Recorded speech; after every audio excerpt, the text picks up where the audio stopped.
Mirror સ્ક્વેરનું આની પહેલાં કોણે નામ સાંભળ્યું છે? આ જે આપણે કંઈ ગુજરાતની અંદર જે એક્ઝામો લેવાય છે ને સ્પર્ધાત્મક, પછી કોઈ પણ હોય, જીપીએસસી હોય, એસીબી હોય, કોઈ પણ, બરાબર, આની અંદર હજી આપણે અહીંયા સુધી નથી ભેગા, બરાબર. મારા રિસર્ચની અંદર આડું એવું હતું કે ભાઈ યુપીએસસીની અંદર મિરર સ્ક્વેર ને કયા પ્રકાર સ્ક્વેર છે એ પૂછાય છે. મેં આજના લેક્ચરની અંદર આ 2 સ્ક્વેર લીધા છે. નહીં છે મિરર સ્ક્વેર કોને કહેવાય, શું છે આનો આખો કોન્સેપ્ટ, એ હું તમને હમણાં સમજાવું છું. મિરર સ્ક્વેર કેટલા નાડા આવ્યા જરા ઊંચો વાત કરો ફટાફટ. ઓકે, મિરર એટલે અરીસો થાય, આભલું, બરાબર, કે જેનું પ્રતિબિંબ છે એ આપણે એકણ હમવું જોઈએ તો બરાબર સેમ વસ્તુ છે અહીંયા આપણને મળે. ડન છે. તો અહીંયા છે ને એવી 2 સંખ્યાઓ, મિરર સ્ક્વેર એટલે એવી 2 સંખ્યાઓ કે જેના સ્ક્વેર છે ને એકબીજાના ઉલટા સુલટા થતા હોય, બરાબર. મિરરની અંદર જોવો ને એકબીજાને આપણને કેમ દેખાય? દાખલા તરીકે હું તમને પ્રેક્ટિકલ સમજાવું, કારણ 12 ને 21 મિરર સ્ક્વેર છે કે નહીં આપણે આપણી વસ્તુ જોઈએ. 12 નો કેટલો થાય તો કે 144 થાય, બરાબર. 21 નો વર્ગ કેટલો થાય આ બધાને ખબર છે, 441 થાય. ડન છે. હવે આપણે જોઈએ 1 4 4, આને અહીંથી ઉલટું વાંચીએ તો શું થાય? 4 4 1 આવે છે, 4 4 1. હા, તો આ 12 ને 21 એકબીજાના મિરર સ્ક્વેરની સંખ્યાઓ છે, અથવા તો ભાઈ 144 ને 441 એકબીજાના મિરર સ્ક્વેર છે, એવું આપણે કહી શકીએ. ડન છે.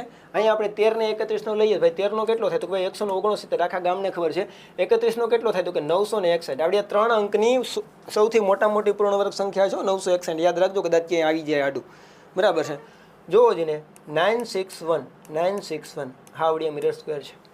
ડન છે. હવે અહીં આપણે 15 નું જોઈએ, બરાબર. 15 ના કેટલા થાય તો કે 225 થાય. આની અંદર તમે વૈદિક ગણિતના, બરાબર, 5 જ્યારે દશકના સ્થાને હોય ને ત્યારે આપણે આનો ઉપયોગ કરીને કઈ રીતના આપણે આખે કોઈ પણનો વર્ગ મેળવો, આવડી વસ્તુ આગળ આવે. જરા કંઈક આડું એવું તો કહી દઉં, કંઈક પહેલાનો વર્ગ કરી નાખો તો ભાઈ 25 25 થાય. આની અંદર આવડી વસ્તુ એડ કરી દો, 25 ને કેટલા થાય તો કે 26, બરાબર. આની અંદર આનો પાછળનો સ્ક્વેર છે એ બેઠો મૂકી દો, 26 0. જોવો જ ને આ બે એકબીજાના મિરર સ્ક્વેર છે તો કે નથી, આ નથી, બરાબર. બાકી તમે 102 અને 201 ના જરાક ફટાફટ બાજુમાં કેલ્સી હોય તો કરી લો. હાલો હું અહીંયા કરાવી દઉં. 102 ના અને 201 ના કરવાના છે. 102 અને 201, બરાબર. પેલા આનો સ્ક્વેર 2 નો કેટલો થાય તો કે 4. હવે તો કે ભાઈ 2 ગુણ્યા પેલું બીજું 10 2 20, 20 2 40 થાય. તો અહીંયા આપણે 40 ના 4 છે, આપણે વધી સ્વરૂપે લઈએ. 10 નો તો કે 100 થાય, 100 ની અંદર 4 ઉમેરો 104. આનો વર્ગ આપણને આ મળે. 1 નો કેટલો થશે 1, 20 ગુણ્યા 1 તો 20, 20 દુને તો કે 40, અહીંયા વધી સ્વરૂપ 4 આવે, 20 ના તો કે 400 404. ડન છે. આ બે ના સ્ક્વેર થાય. જોવો દીને 40401 40401.